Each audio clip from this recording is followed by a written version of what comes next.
Well, good morning, everyone. Thomas Montgomery here. It is Friday, January 5th, 2024. We get together with our distribution partners most weekday mornings at this time, talk about strategies, tips, techniques, share success stories, and support each of you.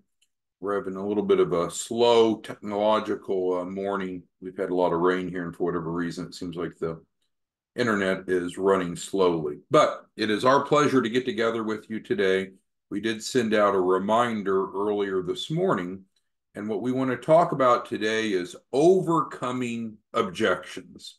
Because frankly, from our perspective, what we offer is so valuable that if there is a small business owner who wants funding, who doesn't have a fundable business, we can't figure out why they wouldn't want to enroll, especially with the fact that we now have the buy now, pay later financing option. But our goal today is not to tell you our opinion. I guess it's to help you overcome the challenges that you're facing. What is it that's keeping you from being able to enroll more clients and generate more income? So we want to identify the objections that you're facing and address those together this morning. So we're going to use the Q&A box, question and answer box of Zoom to accomplish that. So if there's certain objections or challenges that you're facing, I'd like you to go ahead and type it into the Q&A box so we can work on that together. I did email each of you this morning what we call the 5 steps to close any prospect. And it certainly is a process that's been effective by many of you. And we can talk about that as well if you would like.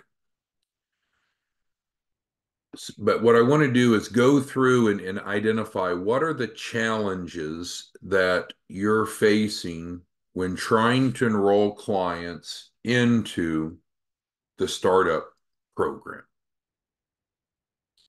So go ahead and type those into the Q&A. Now, if the problem is the fact you just don't have enough leads, then that's a different topic, right? So if you don't have leads to educate and close, that can easily be resolved, most likely through the BNI strategy we talked about, Business Networking International, getting referrals, getting leads from accountants, bankers, so forth, by working with affinity partners, which we've talked about. But today's discussion really isn't about leads. It's about what's keeping each of you from closing more of your leads. And then again, we had the 5-step process that we talked about it. All right, well, it looks like Sarah's asking for us to go through the 5 steps. So let's go ahead and do that. And you can pull your email up. I've seen you the email this morning, and it has the 5 steps, but we'll discuss that now. So the 5 steps to close any prospect starts with step 1. Step 1 is you want to ask them, how much funding are you looking for? If you had a blank check in front of you and you could write in any number, how much money would you need for your business to reach its potential? So that is step 1 of the 5-step process, right? How much funding would you need to reach your potential? If you had a blank check in front of you and you could write in any number that could be injected into your business, what would that number be? So that's step 1 of the 5 steps. And again, if you need those 5 steps, check your email. I emailed those to you this morning. Okay, second is then you want to ask them, is your business fundable? And then stop talking and listen. Now, most people don't even know what it takes to have a fundable business. Most people don't know what you know. And thus, there's a need to educate them. But we're going to get to that in a second. But we've asked them, number 1, if they had a blank check, how much would it be for funding for their business? And then second, you're asking them, hey, is your business fundable? Because you kind of can infer if their business is fundable, then they shouldn't be talking to you right now. They should be down at the bank signing the paperwork for the loan. But what you and I know is most businesses are not fundable, and in fact, many of them don't even know what it takes. And that's why you and I spend a lot of time educating using the 10 mistakes because people don't know. So then that's a great opportunity. What people will typically say is what they have. Oh, I have an EIN. Does that make a fundable business? Of course not. But that's where then you could feed them into your webinar. And we recommend that you teach the 10 mistake webinar on a daily basis, if not twice a day, because that's an opportunity for you to educate them, not sell them. All right, so we're going through the 5 steps, which were emailed to you this morning. Step 1, blank check.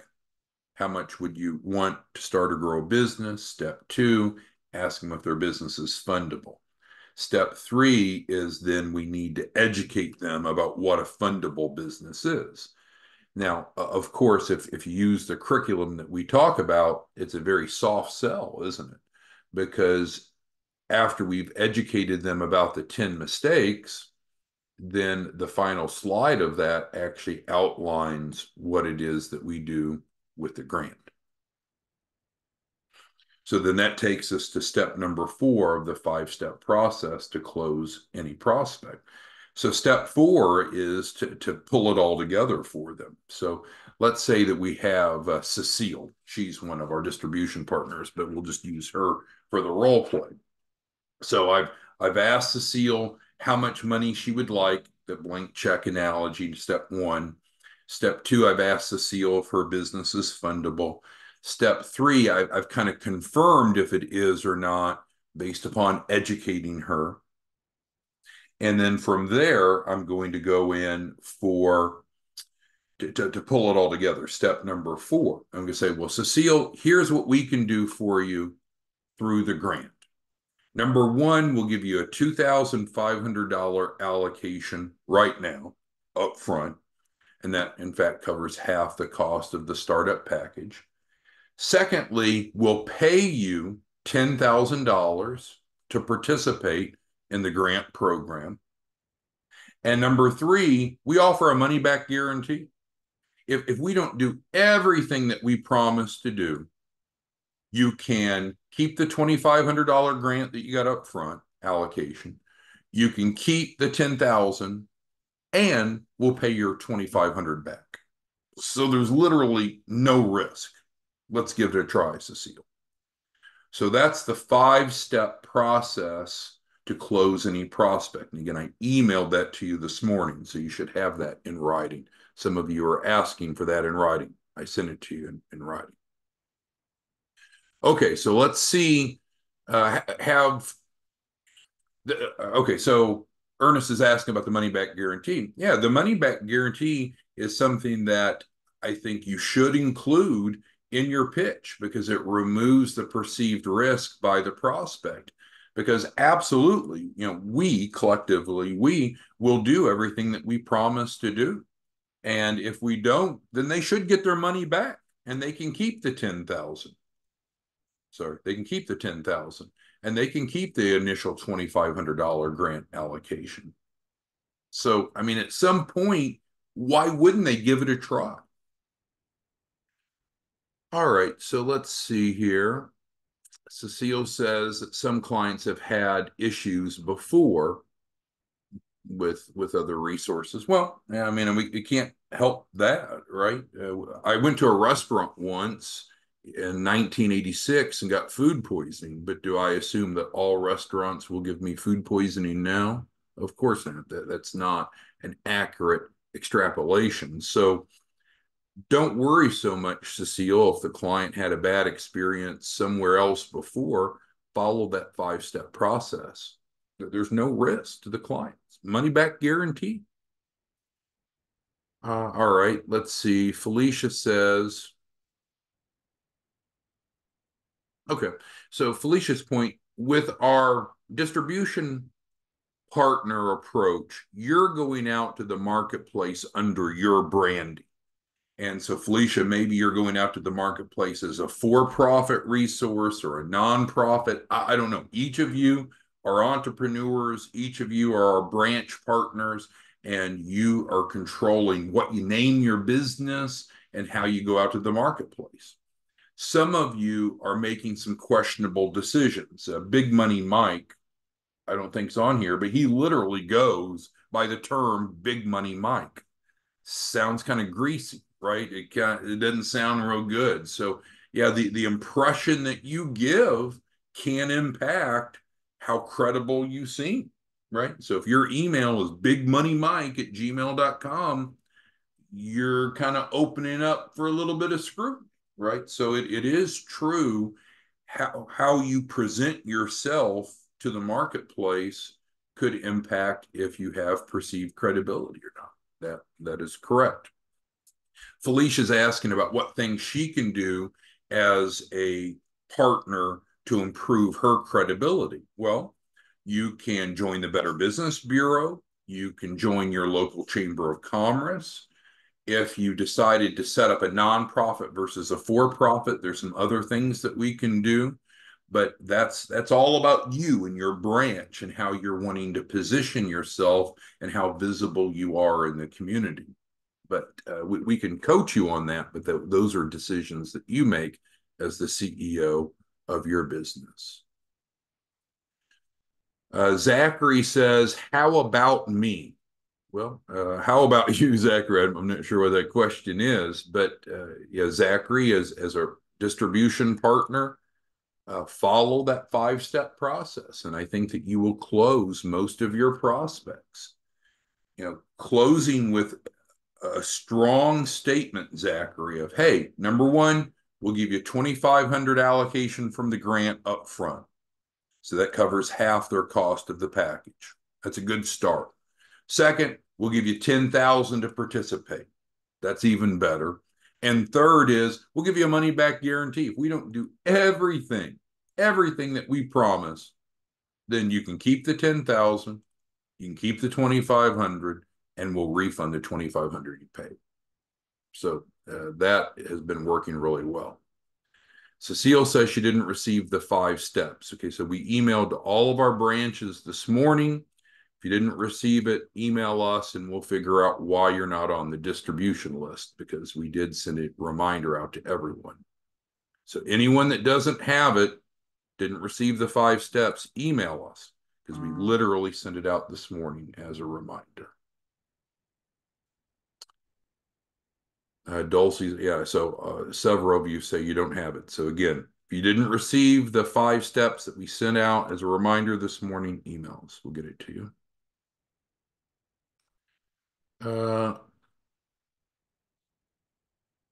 Let's see here.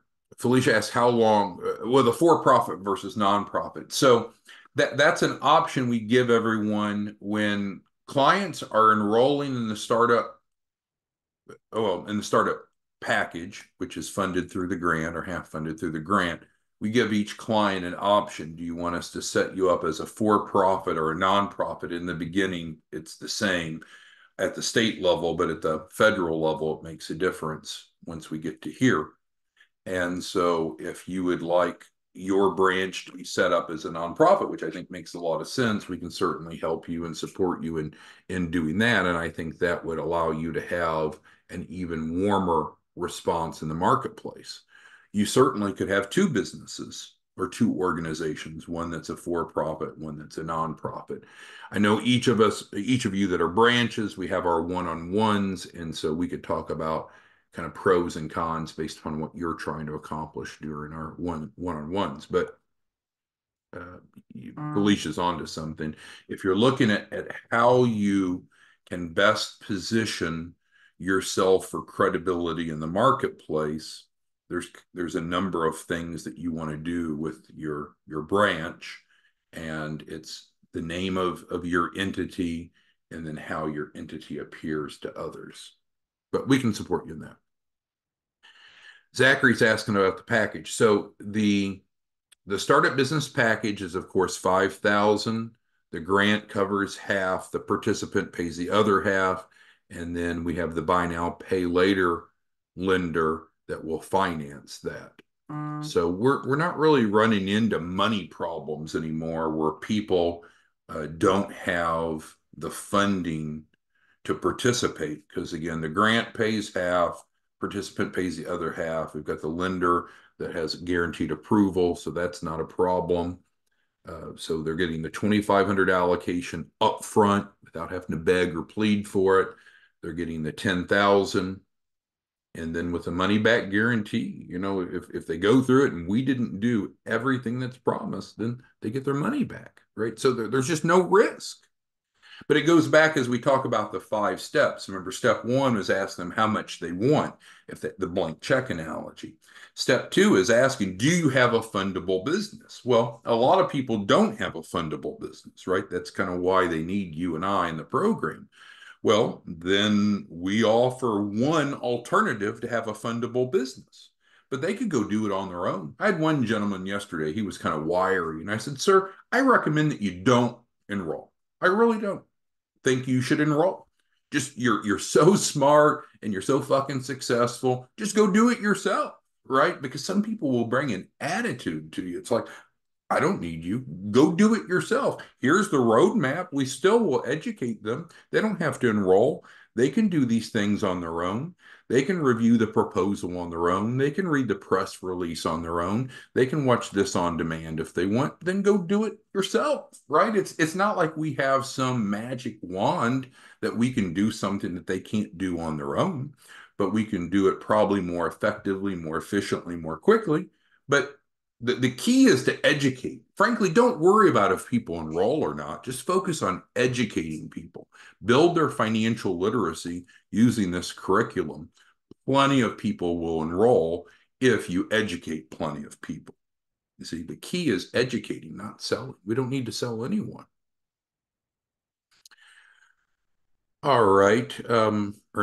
Ernestina, beautiful names, asked about the quick cash. So when we implement, we do go in this order normally. Now, if a client demands that we go in a different order, the client's always right, right? So that's okay. So normally we do the quick cash once we have the balance sheet set up to transfer over to. But Ernestina is right. If a client says, no, I want that damn quick cash the day after I enroll, then fine. That's not a problem. We can do that. It's just normally we go sequentially through these steps because each step builds on the prior one. So that's what we would recommend. If that's not what the client wants, then we can do what the client wants. Okay, who else has questions? And I think our primary goal today is to identify objections. What is it that's keeping you from closing more deals? I've sent each of you the 5 steps that I recommend that you follow. We've talked about impression, because as a branch, you're going out under your branding. You're not going out under us, right? So you can't say that it's our branding that's the issue. It's your branding. And yeah, if you don't look credible, then that could be a barrier. So we can work during our one-on-ones and helping improve your credibility. And then just make sure that the client knows what it means to be fundable. Let them come to their own conclusion if they're not fundable. And then let them know what this value proposition is, like we did with Cecile a moment ago. All right, with Cecile, we'll get you 2,500 grant allocation up front. We'll pay you 10,000 to participate. And if we don't do everything that we promised to do, full money back. Guarantee. There's no risk. What are the Ceciles of the world, the prospects, going to say, right? How do they say no anymore when they're getting more, clearly getting more than what they're paying? Plus, they have no risk. They have literally no risk. Okay, so who else has questions, comments, concerns? Zachary brings up a point about them being billed. Well, I mean, that's the way that life works. It's interesting when you have people that think everything should be free, right? I should go to Morton Steakhouse and I want that surf and turf for free. I'm going to go to the Porsche dealership and I want that 911 for free. I mean, that's not the way that it works. But what we do have is a grant that covers half their cost, and then the other half for the participant to pay. It can be financed with guaranteed approval through the buy now, pay later lender. And we're going to give them 10 grand to participate. And we're going to guarantee with a money back guarantee so they have no risk. I don't know. Yeah, but you're right, Zachary. Some people just are of this weird mindset that everything in life should be free, but everything in life isn't free. And frankly, if we use the grant and covered the entire 5,000 instead of the participant paying half, what would happen? Well, what would happen is a lot less people could participate because now we're dividing the grant money, and so we're able to help twice as many participants. Plus, the general thought is if people don't have any skin in the game, they probably aren't going to stick to it. But regardless of that. All right. So who else has questions, comments, concerns on either what we covered this morning in the email and verbally discussed? We talked about the 5 steps to close any prospect. If you're not using that 5-step process, I encourage you to give it a try. I think you'll find it to be very successful. And yes, integrating in the money back guarantee, I strongly recommend. People don't want to feel like that they're at risk, and they don't need to be at risk. I think we should feel very comfortable saying, yes, we will do everything that we promise to do. And if we don't, guess what? You can have your money back. You can keep the 2,500 allocation from the grant, and you can keep the 10,000. There's no risk. Let's give it a try. Make sense? All right, so who else has any questions, comments, concerns? Ernestina asked, how many times do we have to schedule a call on Calendly? Well, we're here to support our branch partners. And with that, normally we ask you to schedule weekly. So that way each week we're supporting you. We're making sure the clients that you've enrolled are succeeding and getting funding, making sure that there's just no stone unturned. But if you don't want Ernestina to schedule a weekly call, if you feel that you're ready to just spread your wings and just operate without support and assistance, we don't want to get in your way either. But it's pretty easy. Look at your bank account, right? In the last 30 days, December, did you make 100,000 or more as a branch office? If you did, yeah, you probably don't need weekly calls with us, Ernestina. But if you go back and you look at your branch's bank account and you didn't deposit at least 100,000 in the past 30 days, there's probably more work that we need to do. And we're not charging you for these calls, right? So we're offering to assist you for free. Let's see here. Yeah, and again, some of the questions that you all are giving are valuable, but they're individual topics that we need to discuss, and so that's why we have one-on-ones. The group discussions here are great, but some things just need to be discussed. So if you have specific questions or issues, be sure to be scheduling weekly calls with us. We plead for you to do that so we can support you properly. Pearlie, welcome back. Looks like you had surgery. I knew we had trouble getting a hold of you, so glad to hear that you're back in the saddle. Let us know what we can do. All right, everyone. Well, that's where we're at. So we'll be back Monday morning, but you can take that information that we've discussed today and that I shared with you in writing. I emailed to each of you this morning, called the 5 steps to close any prospect. And if you try that or some variation of that, I think you'll have success. Now that again is recommended scripting and process for prospects. You need the prospect first. So if you don't have prospects, we've got to go back to that primary issue.